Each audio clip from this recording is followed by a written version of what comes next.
Welcome to Stuck Time to Improv. I'm Mary Scott with Business Riff, and I want startups to be wildly successful.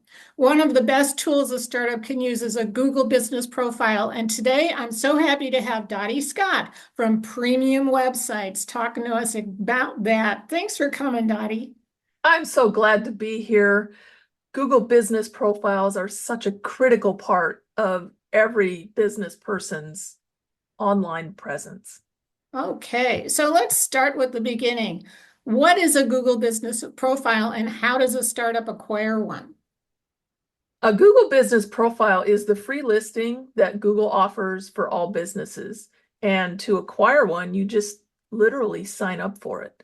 And if you don't know the link, it's just Google business profile setup, and it'll be presented as the first little option for you right there. Sounds good. Do you need a Gmail address to access this? You have to have a Google account, which gives you a Gmail address, but it doesn't need to be one that you're particularly using or anything. It doesn't get posted anywhere, so it doesn't matter. Okay. And what kinds of things go into a profile? All kinds of super cool things.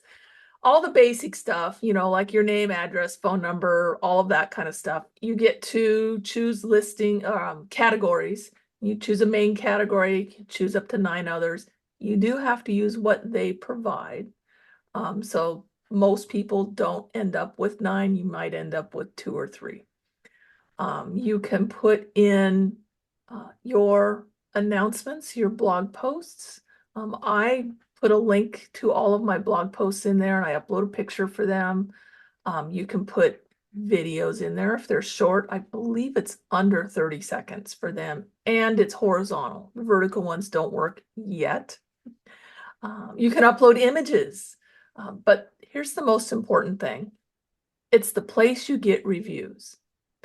And the reviews are what really moves you up in maps.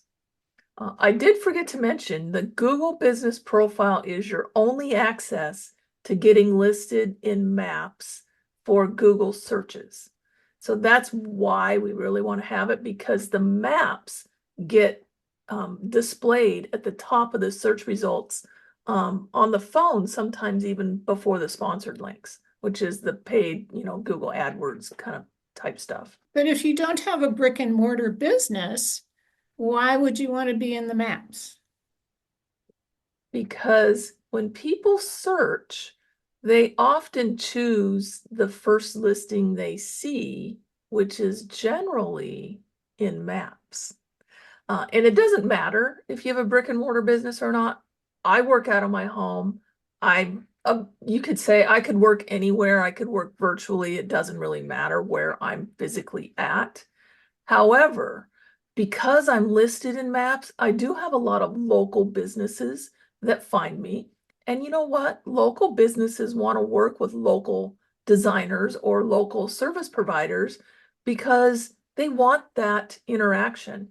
I still get people that say, oh, let's go meet up for a coffee. Well, you can't do that virtually, well, at least not very effectively. Right, right. So I was thinking there are certain startups that I've worked with that have proprietary stuff. And so they list their address as a co-working space rather than their home because they don't want people coming to their home. I've actually had my home address listed because I started mine way before there was any other options. Um, and over the last almost 20 years, I've had 2 people drop by, and they actually were potential customers, both of them. But I hear what you're saying. If you can receive mail and it's not a P.O. box, they can take it. Rumor has it they're starting to accept like the UPS stores, the print station stores, all of those like not really P.O. boxes type stores as addresses as well. And the actual co-working spaces like WeWork and all of those, they would be just fine. those are an excellent option for startups for a bunch of reasons. For one thing, you can either bring your laptop there and work in the co-working space, and you can do some collaborating with other startups. And Hmm. it's kind of the best of co-work of corporate without the baggage of middle management. Exactly. And they have great conference rooms to meet clients. And a kitchen usually. Sometimes there's even beer. So co-working spaces, guys. So what are there other programs besides a Google business profile that a startup should really pay attention to? Oh, there's tons and tons of programs out there. Google Business Profile is, however, one that I would recommend that you would set up even before you get your website. Because, like I said, people use those profiles. They don't really care. I mean, like just a general consumer of products that's searching and whatnot, they're not realizing it's in maps, but it's the first listing. And so it's super important to have that. And of course, when you're ready, a website. And then of course, social media. I still have some people, some clients that don't like to use social media, but you will get a lot more traction online if you are using it. And you want to always be sure as a business that you link your social media profiles to your website so So that you're you gaining use that. those little buttons that Yep.